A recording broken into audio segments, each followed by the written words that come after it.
Efekti i çuditshëm i një sëmundje të rrallë, të jetosh gjithmonë në të njëjtën ditë. Imagjinoni të zgjoheni çdo mëngjes dhe të keni ndjenjën e rijetimit të njëjtës ditë. Kjo ka ndodhur prej vitesh me një 80 vjeçar që vuan nga një patologji e rrallë që lidhet me sëmundjen Alzheimer, i moshuar i rastit cilit është detajuar në një studim të botuar. Së fundmi kuptoi se diçka nuk ishte në rregull kur zbuloi se lexuesi i tij elektronik tregonte gjithmonë të njëjtën faqe libri. Megjithatë, kur e çoi për riparim, tekniku e siguroi se pajisja funksiononte në mënyrë perfekte. Ai kërkoi gjithashtu një ekspert që të riparonte televizorin e tij, duke argumentuar se lajmet transmetojnë gjithmonë të njëjtin lajm. Kudo që shkoi, gjej gjithmonë të njëjtët njerëz në trotuar, të njëjtët makina në rrugë, të njëjtët shofer me të njëjtët rroba, duke thënë të njëjtët gjëra, ka shpjeguar pacienti.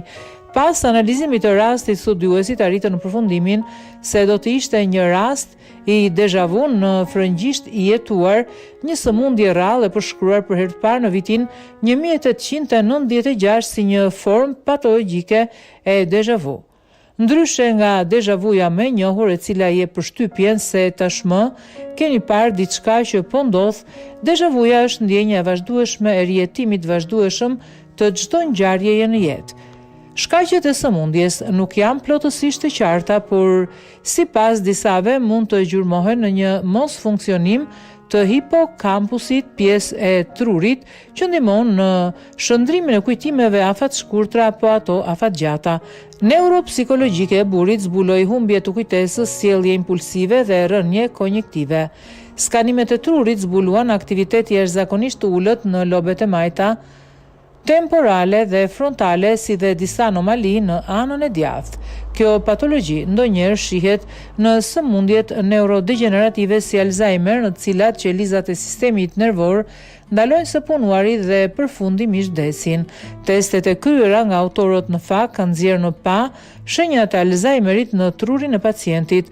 Në lëngun cerebrospinal, ata gjetën një nivel të reduktuar të proteinës beta amiloid 42 dhe nivele shumë të larta të proteinës tau, të dy drejtues së sëmundjes.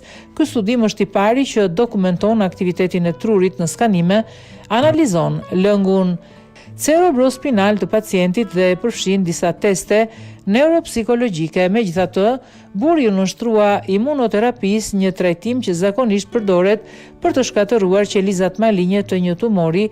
Situata nuk u përmirësua dhe pacienti vazhdoi të shfaqte shenjat të sëmundjes Alzheimer për 4 vitet e ardhshme.